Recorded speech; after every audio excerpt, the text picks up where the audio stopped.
Namo tassa bhagavato arahato samma sambuddhassa.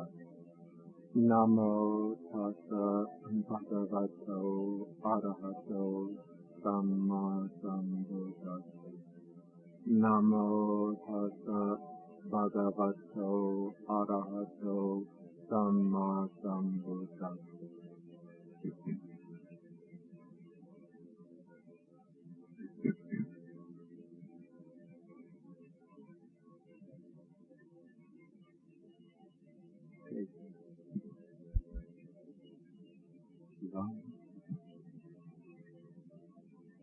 Okay, we are discussing Sutta number 2 in the Majjhima Nikaya. This is the Sabbasava Sutta. And last week I gave explanation of the opening passages in the Sutta and some keys for understanding it. And now we come to paragraph number 5, in which the Buddha is going to explain the taint to be abandoned by seeing. And as I explained last week, this word seeing in Pali dasana is a kind of code word, a key word, which indicates the achievement of the stage of dream entry, the first stage of enlightenment, the first stage of true realization, or we could call it world-transcending realization. And what is distinctive of this stage is that it is the first time that one sees all Four Noble Truths. And one does this by seeing for the first time, especially the third Noble Truth, the Noble Truth of the cessation of dukkha, that is the truth of the unconditioned of Nibbana. And once one sees into the heart of the Dhamma, the essence of the Dhamma, then the rest of the task for the stream enterer is to cultivate and develop that seeing or that vision to the point of complete liberation.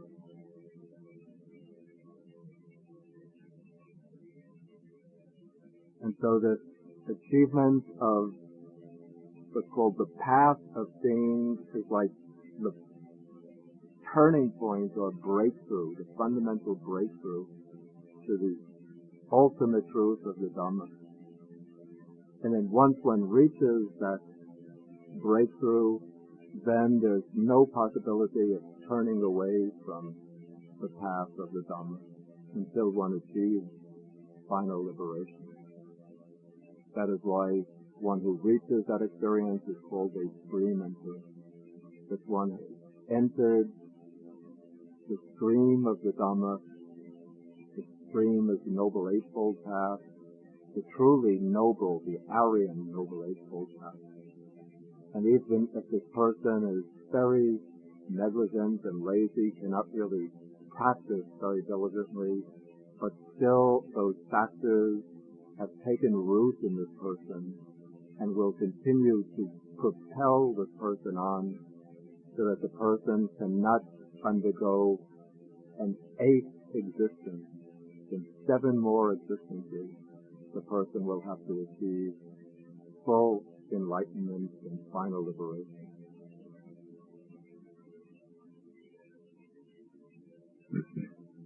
And so the Buddha is going to undertake to show what's called the taints or asavas to be abandoned by seeing. And he does so not directly, but in an indirect way.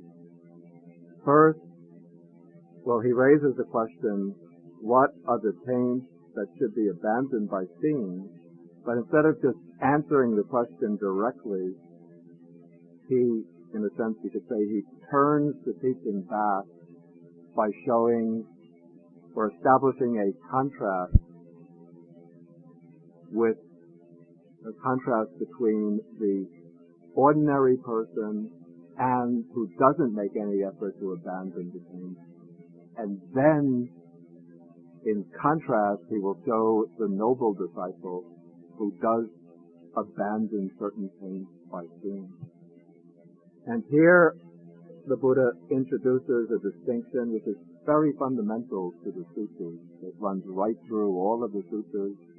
This is a distinction between what is called, rather unflatteringly, the uninstructed ordinary person. In Pali, the Sabbasava Sutta.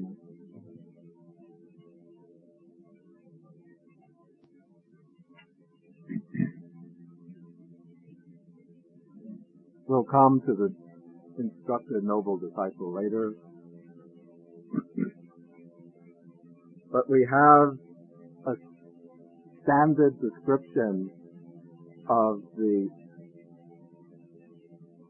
here it's described as the untaught ordinary person.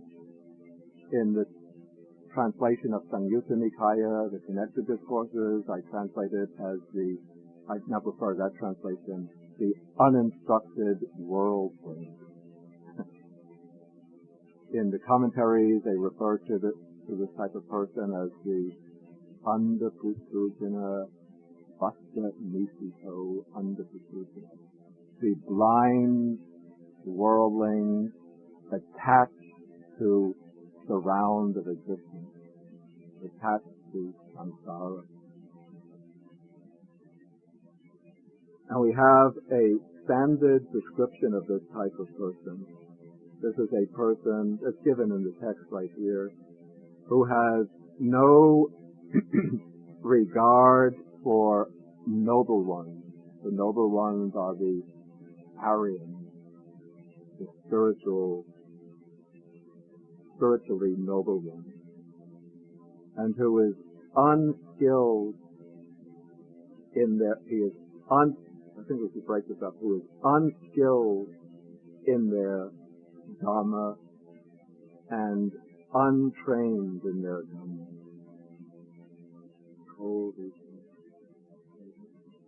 Okay, to say he is unskilled or unexperienced in their Dhamma, this is taken to imply that he has no knowledge of the teaching, no understanding of the teaching.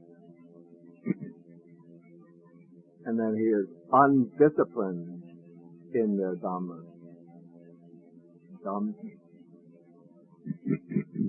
Arya Dhamme Avinito.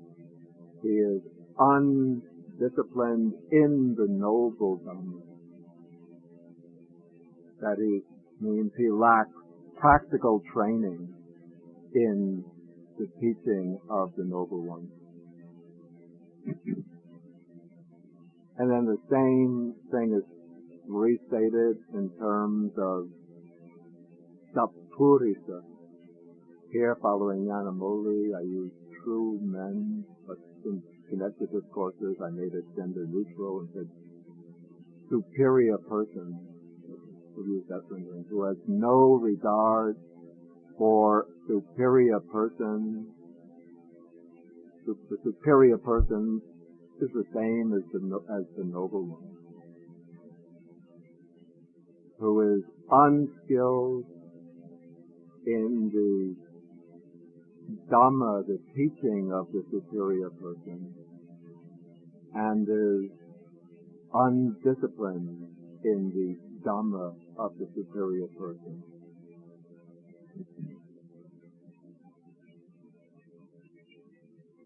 Okay, this person, that is the standard description of the uninstructed worldling.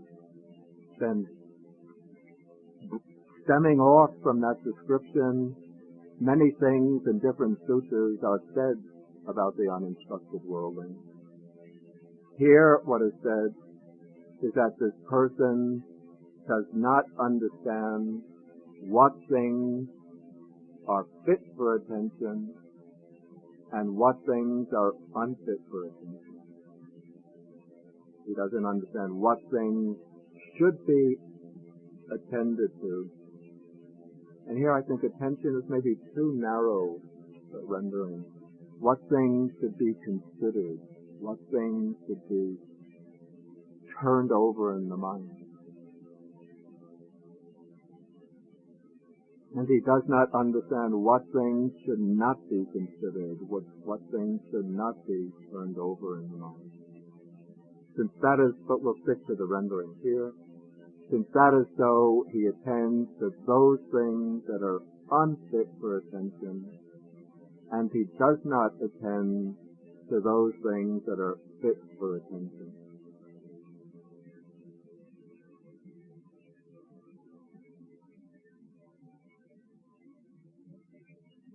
Now the commentary makes a point, I think I pointed out,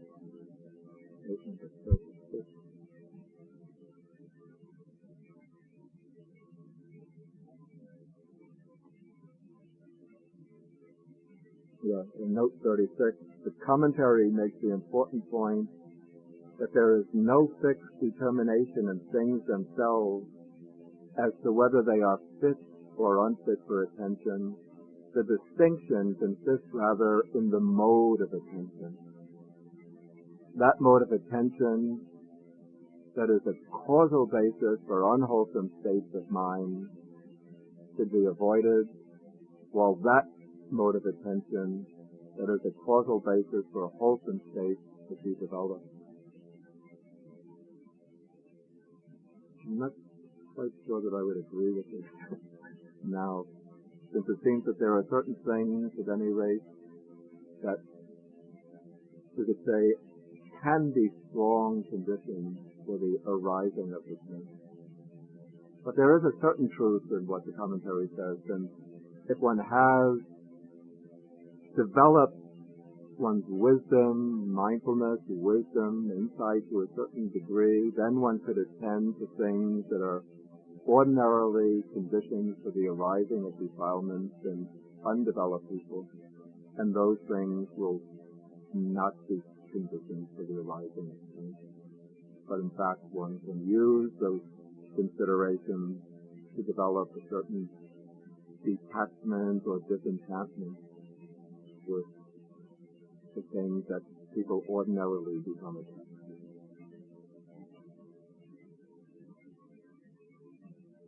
But still, I want to go into paragraph 6. I think when I explain, we'll see that there are certain things which are rather strong conditions for certain things. Okay, continuing, this is a kind of elaboration of the previous paragraph. What are the things unfit for attention that he attends to? They are things such that when he attends to them, the unarisen taint of sensual desire arises in him, and the arisen taint of sensual desire increases. The unarisen taint of being arises in him. Now I would say the unarisen taint of craving for existence. That is what it really means. The unarisen taint of craving for existence arises in him, and the arisen taint of craving for existence increases. The unarisen taint of ignorance arises in him, and the arisen taint of ignorance increases. These are the things unfit for attention that he attends to. Okay, so what are these things? And notice it's important to also consider that for each of these taints, the Buddha says that when one attends to these things wrongly, unarisen taints increase, or unarisen taints arise, and arisen taints increase. This is an important distinction, because one can be in a state where a particular taint, particular defilement, it's not yet abandoned or eradicated, but it might be lying in a state of quiescence. One might have achieved some success in subduing it. But then, if one attends to certain things that are not fit to be attended to, things that are naturally provocative of the taint, then that taint that's subdued, it's been suppressed, will have the opportunity to arise. And then it might be that taints that are still relatively active in one's mind, that there are taints that are still relatively active in one's mind, defilements that continue to come up from time to time. And if one is wise, if one really wants to overcome them, then one will avoid things that provoke them. But if one doesn't avoid those things, if one continues to attend to them, then those taints that have already arisen will just become stronger to the point that they overpower you. And so what are the specific things that are the strong conditions for these taints? Okay, for the taint of sensual desire,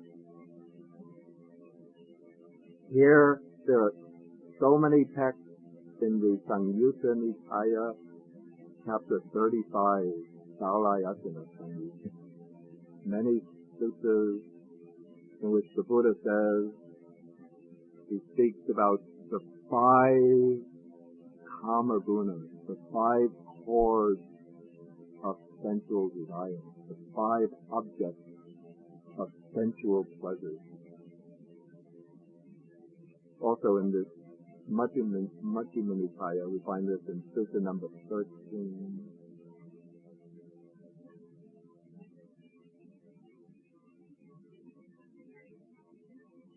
Number 13, paragraph 7, page 180. There are forms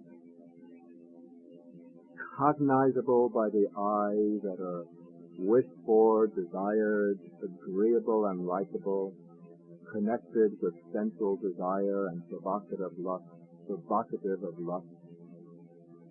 Similarly, there are sounds cognizable by the ear, odors cognizable by the nose, taste, the flavors cognizable by the tongue, tangible, tactile objects cognizable by the body that are wished for, desired, agreeable and likable, connected with sensual desire, and provocative of lust.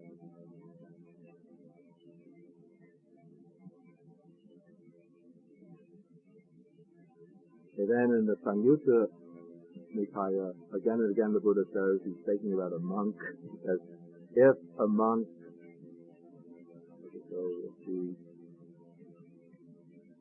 seeks delight in them, welcomes them, and continues to cling to them, and then once he says, then he is bound by the bondage of Mara.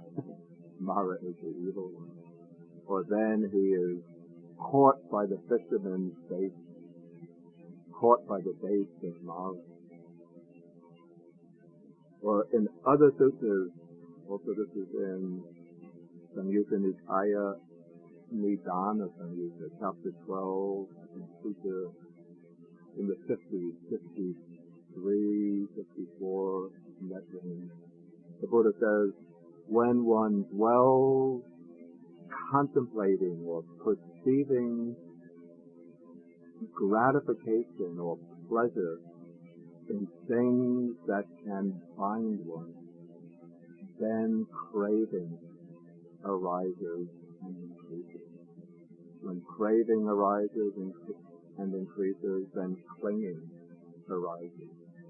And so from clinging, then all of the other factors of bondage arise. And so in this way we can say that wrongly attending to the 5 chords, the 5 objects of sensual desire, the 5, they're called the 5 chords, like a thread, 5 threads of sensual pleasure. This is the strong condition for the arising of the asava, the influence, the influx of sensual desire.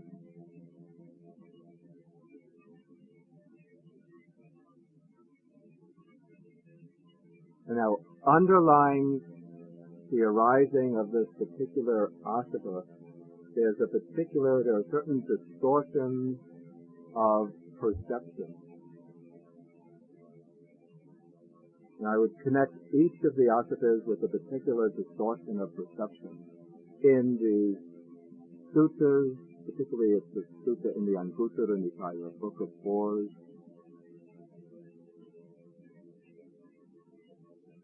not the number of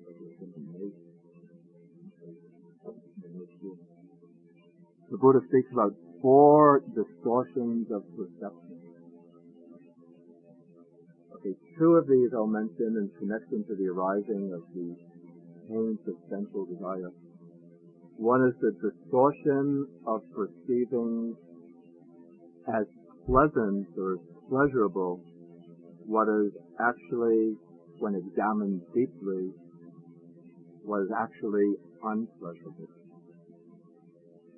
What is really dukkha, perceiving sukha, pleasure, happiness, in what is really dukkha, what is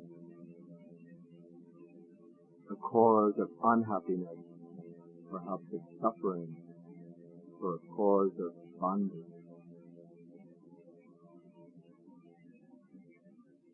The second distortion involved is a distortion of perceiving as attractive, as lovely, what is really unattractive, unlovely. So we have these 2 distortions underlying the arising of the pains of sensual desire.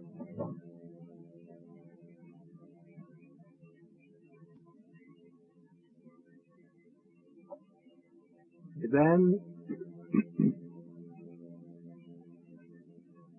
the pain,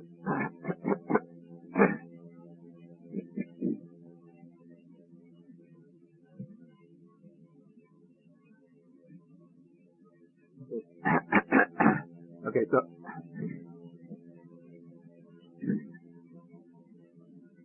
please give me my voice.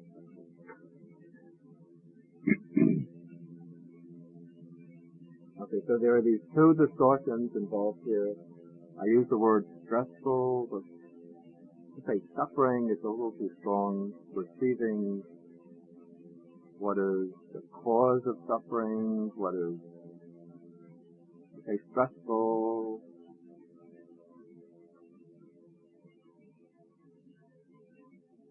Perceiving what is stressful, painful, miserable as pleasurable, that is the one distortion of perception. And perceiving the unattractive, what is asubha, unlovely, as attractive, as lovely, that is the other distortion. And these 2 distortions are strong conditions for the arising of this pains or influence, mental influence of sensual desire.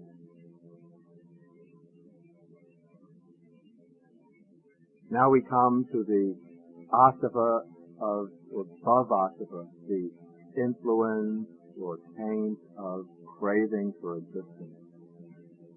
And this is the craving especially for continued existence, the desire to go on existing. And what usually underlies this desire is,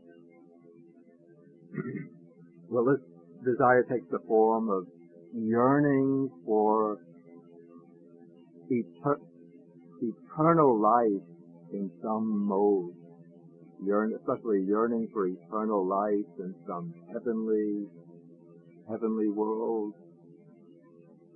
believing after death one goes to heaven and will live there forever in heaven, and one has a strong craving for this eternal existence in heaven, or believing that there's some kind of superior state, exalted state of consciousness, exalted state of mind, an eternal mind, everlasting mind, that one can merge into and achieve, and then that will last forever, or one achieves some superior meditative attainment, like some samadhi, and then one takes that to be some eternal, everlasting, at least that one believes this is giving one access to some eternal, everlasting state of existence.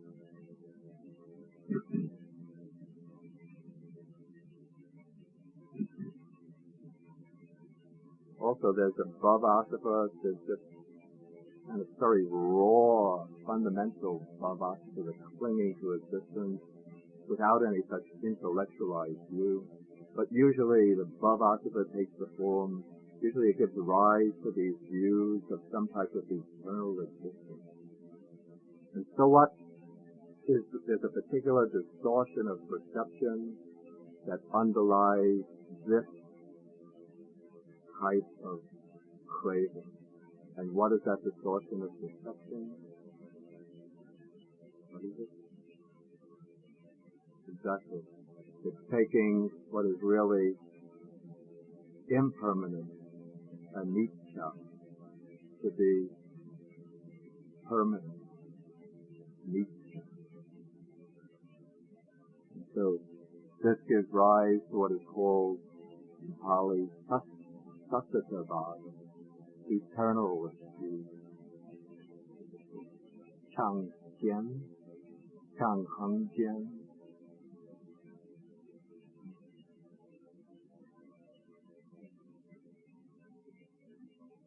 Easy translated. Chang Heng Lun, Chang Heng Lun.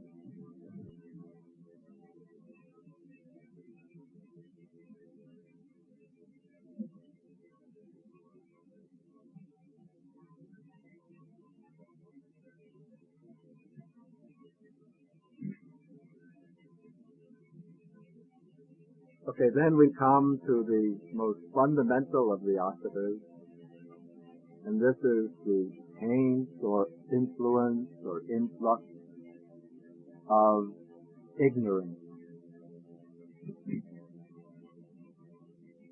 And what is it that one attends to unwisely for ignorance, to unarisen ignorance to arise, and arisen ignorance to become stronger? At a gross level, I would distinguish two levels at which ignorance occurs.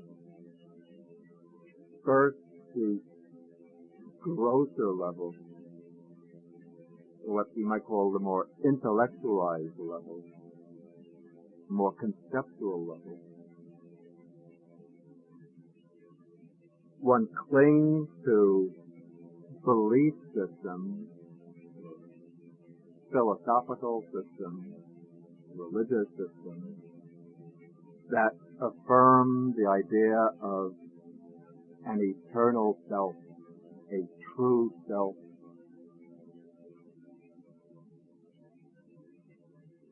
We're told that at the core of our being there is some inner essence that is indestructible, that is the true I, what I really am, underneath all of the appearances, phenomenal appearances.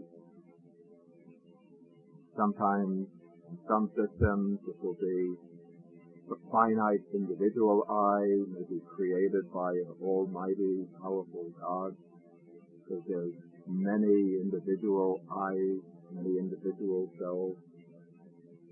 In other belief systems, there will be one universal self, and all of us individually, we are just like little sparks from the fire of the one universal self.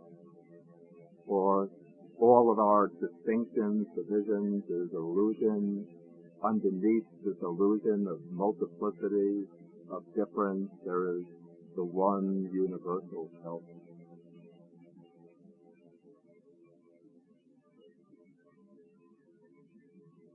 That is what I call the intellectualized form of ignorance. And more fundamental is what I would call non-conceptual ignorance, or even we could call it instinctive ignorance.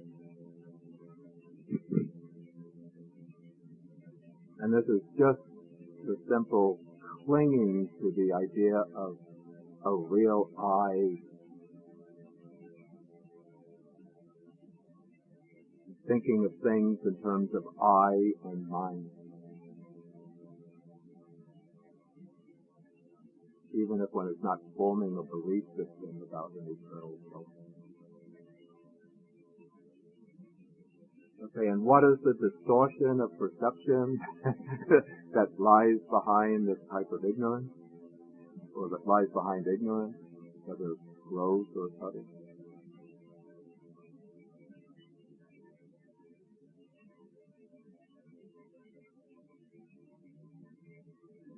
Speak loudly.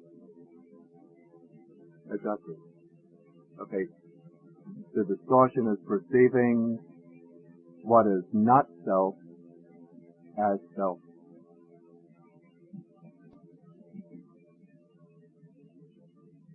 Now, in the Abhidhamma and commentaries, a fourth asava or taint is mentioned. This is called, did I mention this last week? Dithyasava? This is called the taint of views. It's called Dithyasava, that's because of Sunday, so it's actually Dithyasava. Dithyasava. It's the taint or influx of views. We could actually consider that to be a kind of byproduct of ignorance, of avidya. Actually, views arise from all three of the primary taints.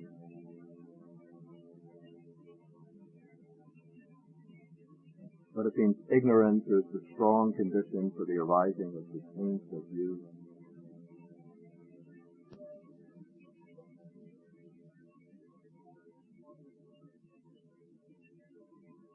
I'm just using them as identical, but that's a different question from the question whether there's a relation between, maybe your question is whether there's a difference between saying there is no self and saying things are non-self.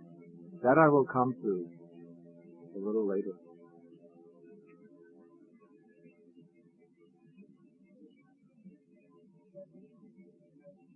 Yeah. Yeah.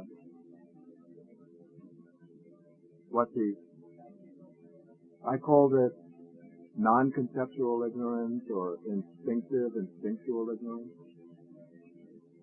That is just clinging to things as being the natural arising of the idea, I, mine, taking things to be I and mine.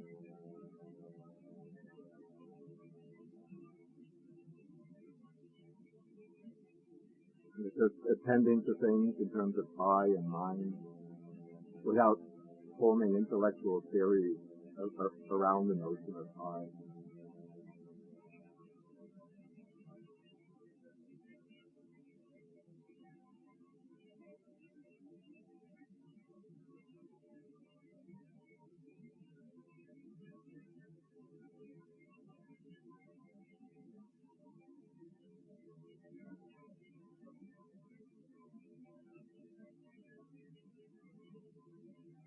Okay, then the Buddha says, we're still in paragraph 6, middle of paragraph, and what are the things fit for attention that he does not attend to? They are things such that when he attends to them, the unarisen taint of sensual desire does not arise, etc. The unarisen taint of being or craving for existence does not arise. The unarisen taint of ignorance does not arise, and the arisen taint of ignorance is abandoned. These are the things fit for attention that he does not attend to. And what are these things? You say that they're not things in a separate class of their own, but they are, you say, the 5 aggregates, the 6 sense spaces, the 6 to 12 sense spaces, the 18 elements, dependent origination, 4 noble truths, 3 characteristics of existence, all of those things as principles of the true Dhamma.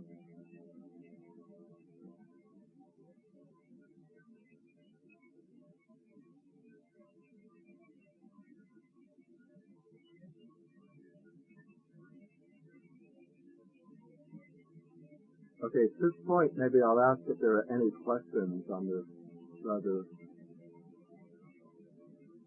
dense passage. Yes.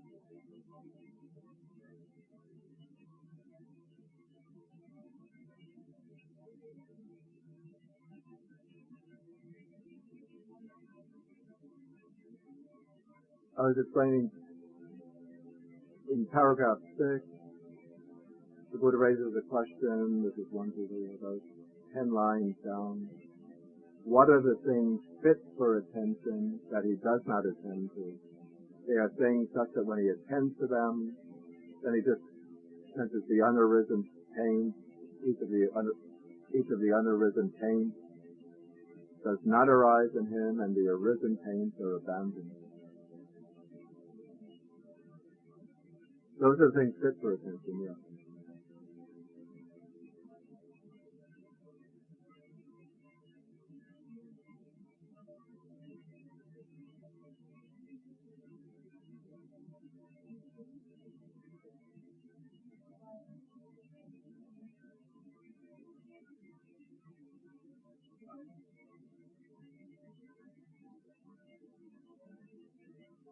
This is bringing it down to a more specific, narrow focus, but I think the way I explained is appropriate in relation to the arising of all of the things. The Buddha brings in this particular development in paragraph 7 and 8 because he wants to show the fetters that are to be abandoned by the noble disciple. And so he brings in paragraph 7, this is the fetter of doubt. In paragraph 8, this is the arising of view of self.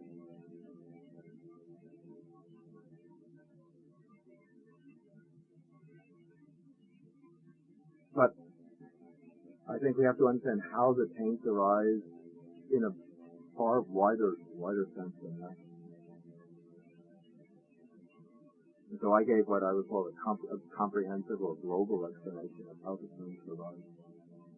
Maybe not completely comprehensive, but a wider explanation. Say any.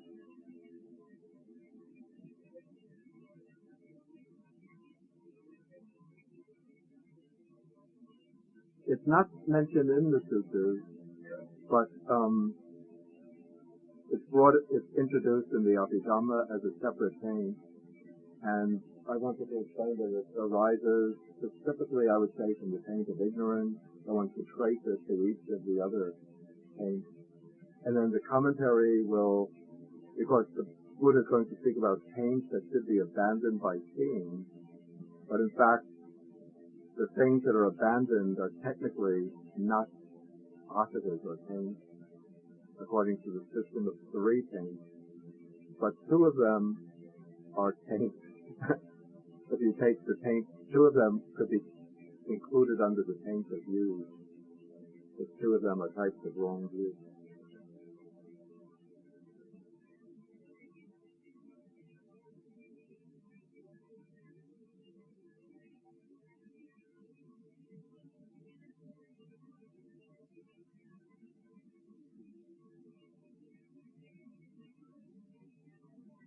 Shall I continue? Okay, now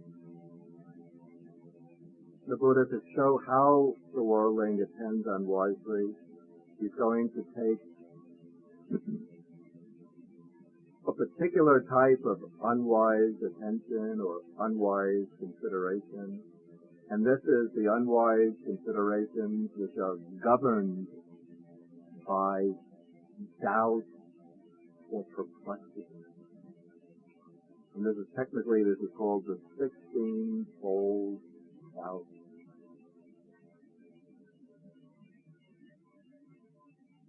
And so he attends unwisely.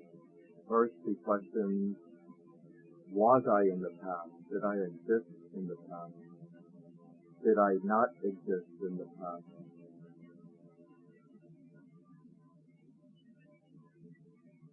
Okay, that's the two main alternatives. Then, if he comes to the conclusion that he existed in the past, then he will raise the question, what was I in the past? Was I a human being, a god, a deva, an animal, a demon maybe? If I was a human being, was I a king, or just a common worker? How was I in the past? What was my mode of life? Was I living under favorable conditions, unfavorable conditions? Did I enjoy life? Did I suffer a lot? Then having been what did I become in the past? Having gone from one life in the past to the next life in the past, what did I become in the life after that? So there's 5 doubts or perplexities about the past. Then 5 doubts about the future. Shall I be in the future? Will I exist in the future? Or shall I not be in the future? Those are the 2 main alternatives. Then if he comes to the conclusion that he will exist in the future, then he raises the question, what shall I be in the future? Will I be a human being, a god, or a hell being? If I'm going to be a human being, will I be a king, an ordinary person, a man, a woman? What will I be? How shall I be in the future? What will my conditions of life be in the future? And having been what shall I become in the future? What will I be in the life after that future life?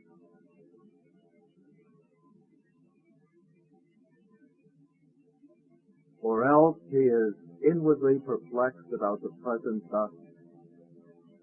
He's so confused now. He's John Hutu.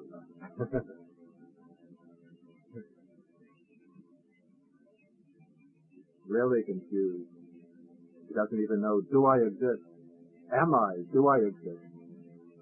Maybe I don't exist. This is maybe like Descartes thinking. How can I prove my existence? What am I? Doesn't even know what he is. How am I? Where has this being come from? Where will it go? So all of these questions are disturbing. And it seems to me that in this doubt, or in all of these doubts, there are 2 aspects.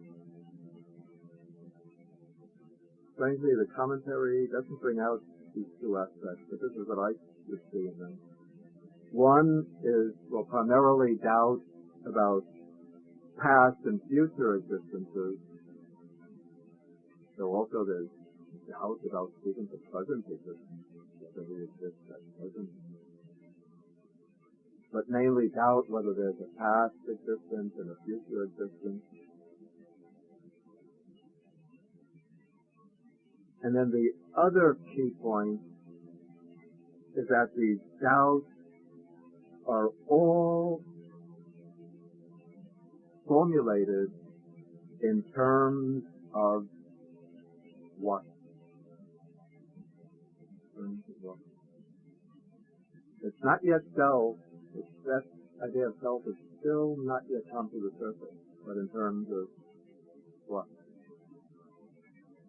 I heard it. I.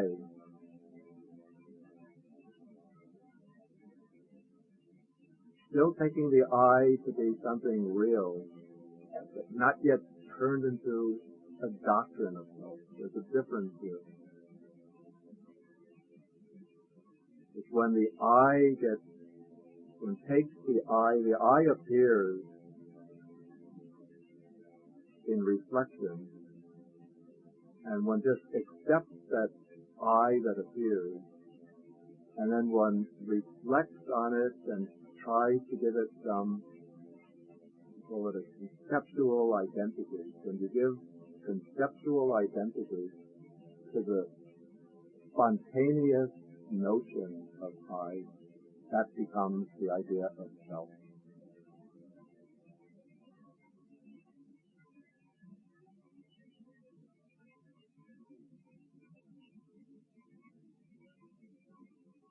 So there's a subtle distinction here between the spontaneous notion of I am and the idea of self.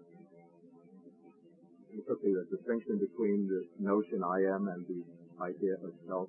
I would say the idea I am is something that arises spontaneously due to ignorance. And when the idea of I am is grasped as something valid, something genuine, and then one tries to figure out what is this I that appears, and one arrives at some way of conceiving that apparent I. One gives it a conceptual identity, and that conceptually identified I, that becomes self. It's a little bit like the I am is like the thief stalking in the alley in the darkness. Then it's like the cops the police grab that thief, bring him to the police station, and then take a photograph of him with the identifying number and put him in the cell. That becomes self. He now has an identity.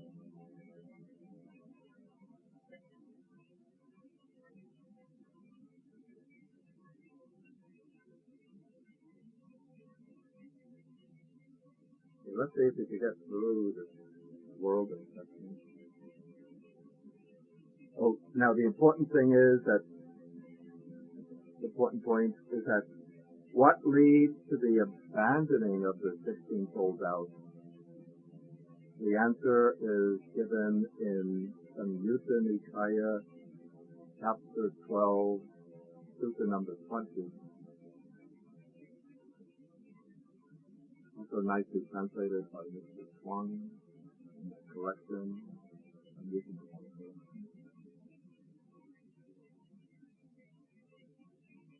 It is at the very end of that sutta, when sutta number, Majjhima Nikaya, chapter 12, sutta number 20, when a noble disciple has clearly seen with proper wisdom, with correct wisdom, dependent origination and dependently arisen phenomena, then we cannot entertain any of these 16 doubts. And the text then, the sutta then goes through each of these 16 doubts And it says that the noble disciple has abandoned all of these thousands. Because when the disciple sees with correct wisdom dependent origination and dependently arisen states, dependently arisen phenomena, then he has complete clarity about the existence of past, present, and future life. But at the same time, when one sees dependent origination correctly, the idea of an I, of a self, or of an I, of a true I, undergoing this process of migration from life to life, that idea collapses and disappears. And so all that remains for the wisdom, for the insight of the noble disciple is this law of dependent origination governing the arising and passing away of dependently originated phenomena.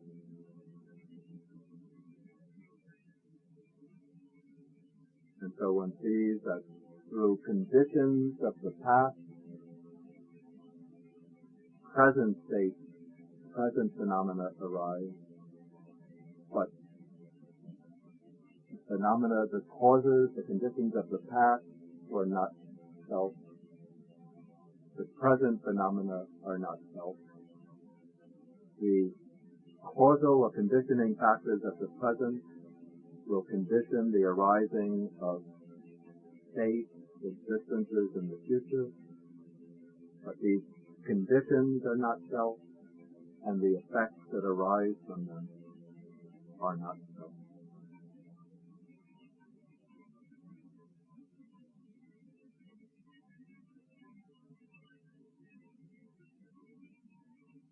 Okay, let us continue, even though it takes a little more time to finish the world. Comment to paragraph 8. Okay, now because the worldling is now caught up in these speculations or in these doubts and perplexities, then a state of doubt and perplexity is something very unsatisfying, very disturbing. And so eventually one has to come to some resolution of these doubts. And one does so by formulating a view of self. And so the Buddha says one of 6 views arises in him. Okay, the view self exists for me.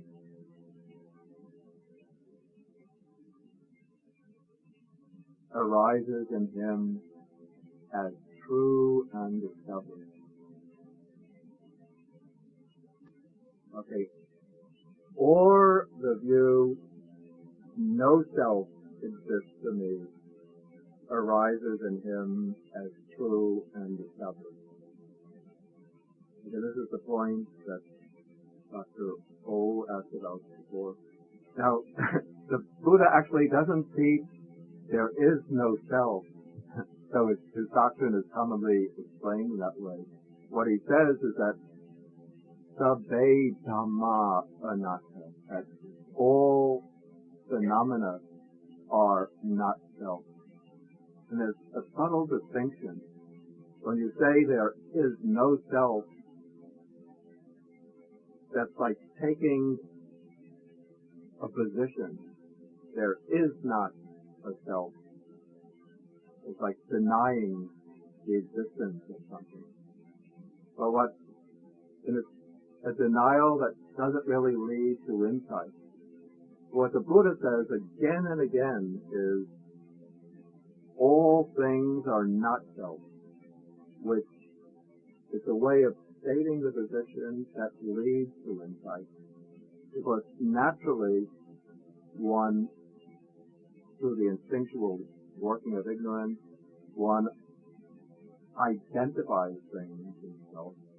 One takes things to be oneself.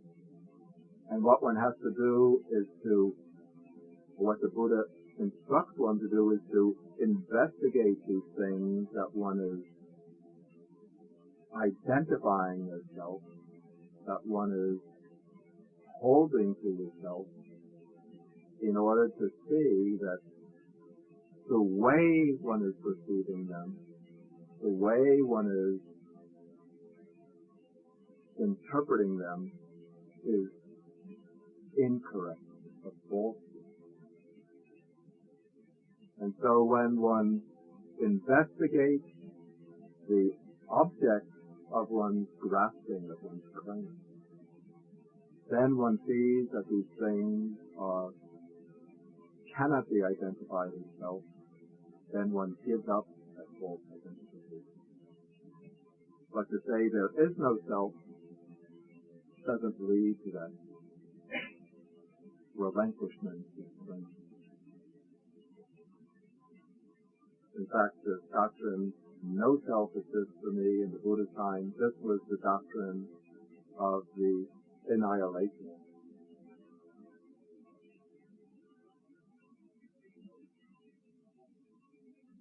Okay, now for those who hold that there is a self, now we have four, or at least three ways in which this view of self gets refined or formulated. This is a little difficult.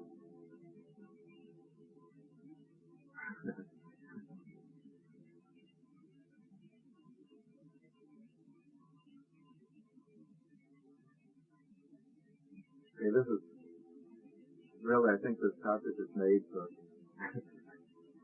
philosophy majors. Because when you start, this is the whole history of Western philosophy, Indian philosophy. When you start with the idea of self, then you have to figure out what is that self. And then one starts reflecting on one's own experience. And then when you're reflecting on one's own experience, one sees that there's a kind of division in experience between that which is looking and that at which one is looking. This is what reflection means. One is introducing a division in experience between, well, it's the subjective portion and the objective portion. But the object here is not out there, but it's in here. One is looking at one's own mind, observing oneself. Okay, so there's the observer and the observed. And then the question is, what part of this dichotomy, this duality, is one going to identify as self?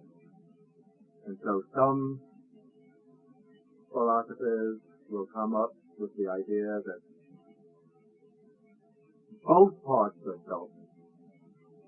You could say the observer is the self, and what is observed is the self. When you're looking into your own mind, there's one part, sort of the conscious part, looking at the mind, and then there's all of the thoughts, images, feelings, emotions that come into the mind. You could say that is also the self. You say the self has two aspects. No, not two selves. There's one self, but two aspects, two dimensions. Can't have two selves. I have to have only one self. No, it doesn't. It's quite sensible. You just say that the perceiving portion of oneself, you say the person is one unitary self, and that self is able to observe itself. So we have the observing portion and the observed portion.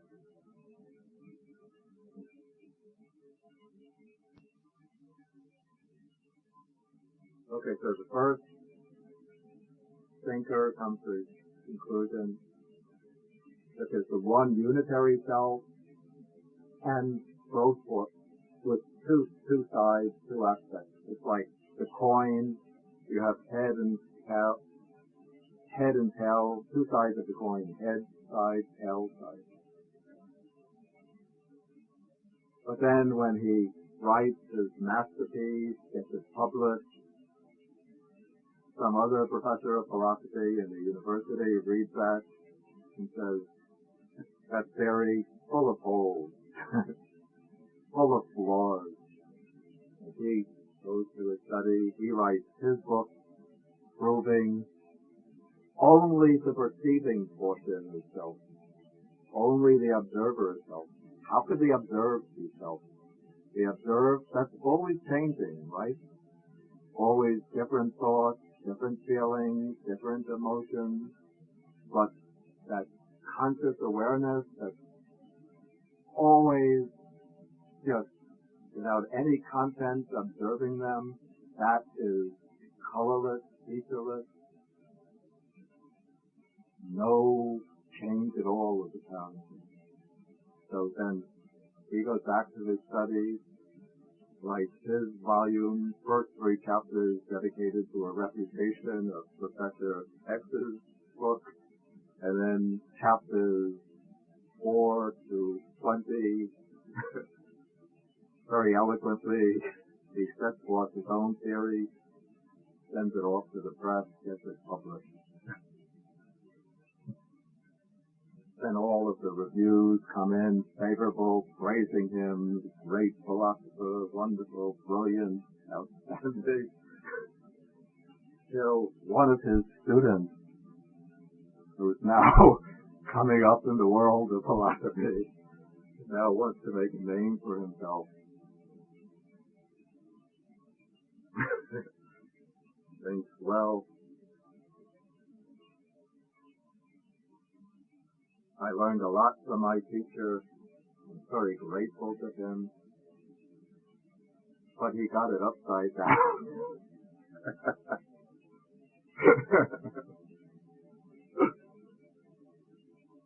And so he tries first writing letters to his teacher, trying to express his views. His teacher gets a little angry and tries to insist, you have to understand it my way.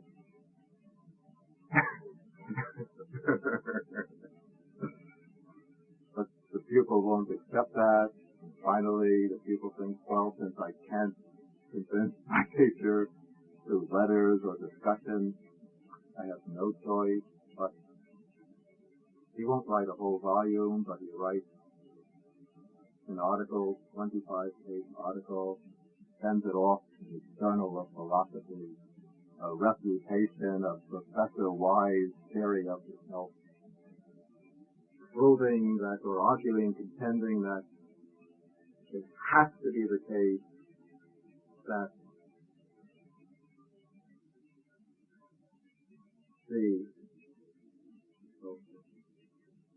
that which observes, that observer has no content at all. It's just a pure awareness. So how could you call that the self? What is the self must be something with features, with content, with substance. It must be something that has feelings, emotions, thoughts, volition. So there must be this just selfless or kind of empty awareness observing the true self, which is the changing content of it. And so he publishes his journal, his paper gets it published in this highly esteemed Journal of Philosophy, and then he becomes acclaimed by all of these philosophers. Philosophers are now reading it and thinking, brilliant, wonderful reputation of Professor Y. And now Professor Z is the hero of the philosophers.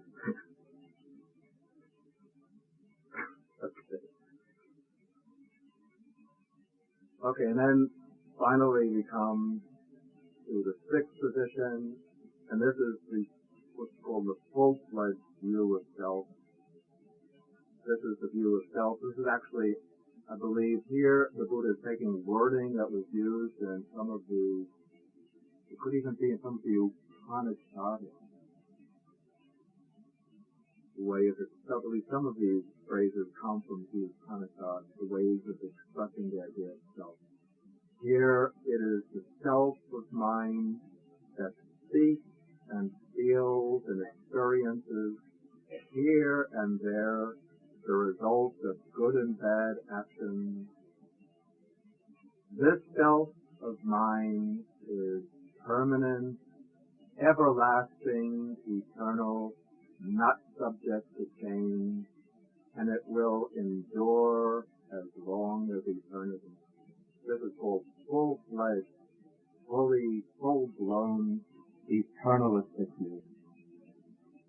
See, the way I was going to say now, this is called a speculative view, the thicket of views, the wilderness of views, the contortion of views, the vacillation of views, the fetter of views, fettered by the fetter of views. The untaught, ordinary person is not freed from birth, aging, and death, not freed from sorrow, lamentation, pain, grief, and despair. He is not freed from suffering, I say.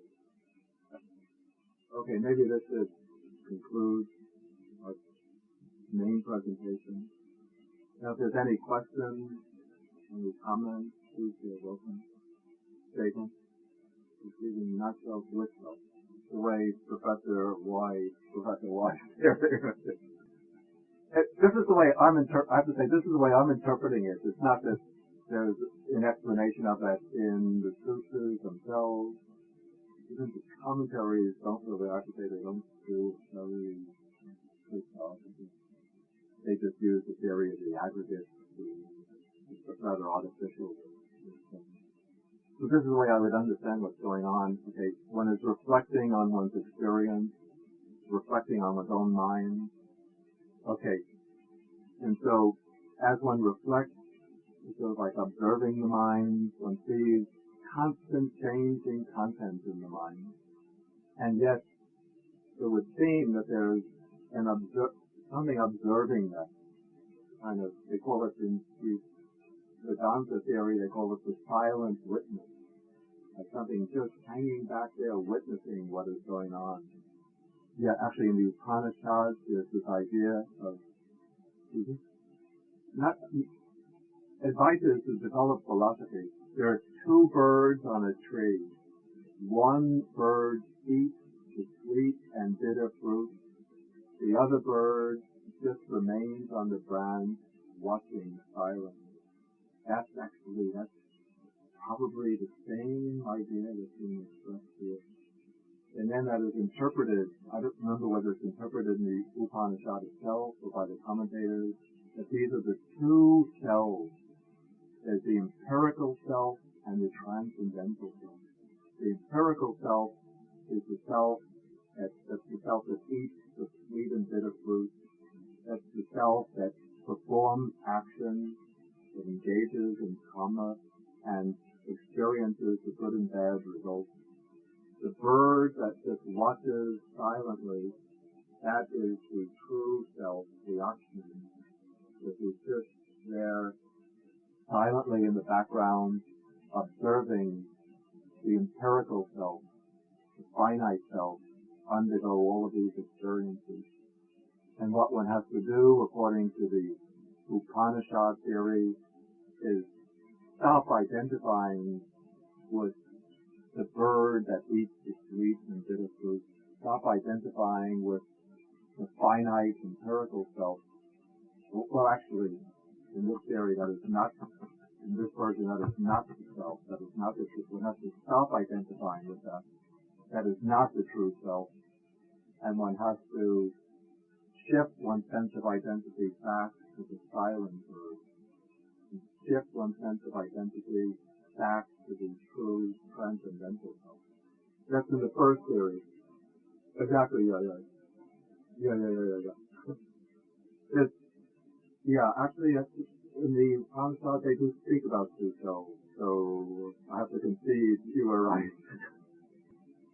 So you can speak about two selves. But I would prefer to see it as maybe one, maybe okay, you could say two selves. So the transcendental self watching the empirical self. That's in the first theory. In the second theory, one says the transcendental self is the true self. The empirical self, what's called the empirical self, is not the true self. In the third theory, they say that what is taken to be the transcendental self is not really a transcendental self. That's just a function of the mind. And the true self is just this ever-changing bundle of perception, feeling, thought. Okay, I think there's another one. Yeah. Yeah. That's the way I would understand it, too. Okay, just to clarify, the Buddha does speak about, he refers to himself sometimes in such and such a previous life, I was, or he was because I was the wise rabbit, or they tell stories in such and such a past life, I was that's Brahmin. You know. Well, it wasn't just being done with this perplexity revolving around centering around this idea of I. Was I in the past? Was I not in the past? I think it's that perplexity that surrounds these questions that is the problem. The perplexity, and then and also the fact that all of these questions are centering around the idea of an I. It's not yet, the I is not yet brought out to be itself, but it's still sort of center point of the speculation. Not just taking the I as a convenient notion, which is a pointing device. Okay, we'll have time just for one question. Okay, tricky. I know if I would say that the asava is deeper. Maybe asava is, I have to think about it. Yeah, probably that's why in the suttas, views are not made into an asava, perhaps, because views take on a more active role. But view is definitely included as the first of the 10 setters. Actually, first and the third setter is also a view. So whether views, I haven't come across a statement which says that asavas are cheaper than setters, but it might be the case. But the asavas seem to be, I call them the defilements in their most fundamental, most primordial mode in which the defilements. And setters do seem to be have a more active, more binding role. Whereas asava is the idea of something which lies deep within and which comes flowing up to the surface from time to time. Whereas setter is something which is present in the mind and then keeps one in bond. Certain setters, so to say the asavas keep all of the setters intact. Certain setters have direct counterparts among the asavas.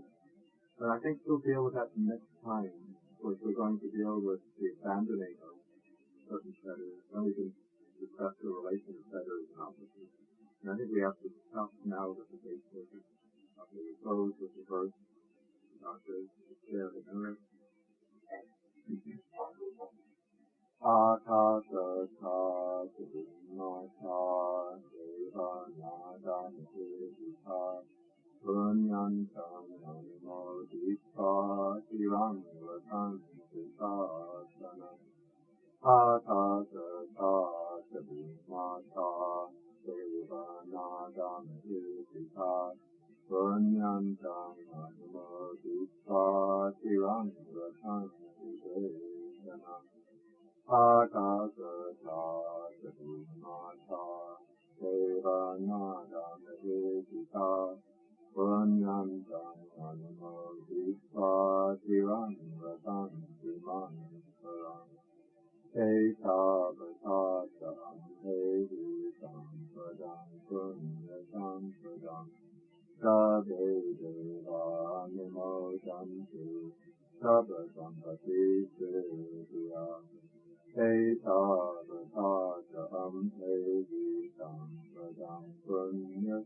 Sutta. Sabbe Bhutanumodhantu Sabba Sampati Siddhya Ekavatasam Nehi Sampadam Punya Sampadam Sabbe Bhutanumodhantu Sabba Sampati Siddhya.